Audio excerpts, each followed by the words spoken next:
with the clear leptomeninges and the vessels running in between the arachnoid and the pia.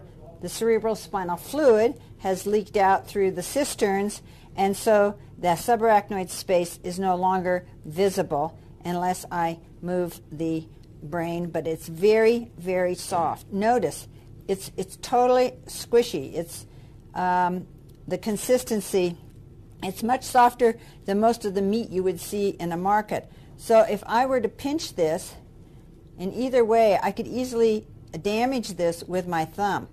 In fact, neurosurgeons, when they are doing surgery, often just evacuate with a vacuum or suck out parts of the brain.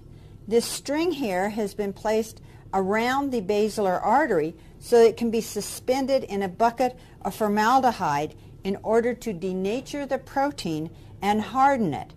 If we didn't, it would sit on the bottom of the bucket and the brain would become deformed, as you would see here, so that it would be compressed in this direction just from the weight of the brain.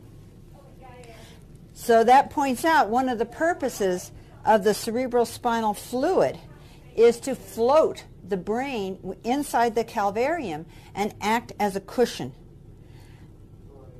The cerebellum is easily seen, the medulla, the pons. Here you can see the arachnoid spanning across the space here at the base of the brain.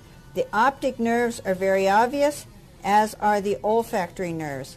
Here are our temporal lobes, and here is the uncus on either side.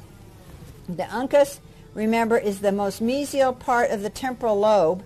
The tentorium that fit in here has been removed, but we can see a slight groove right along here where the tentorium sat.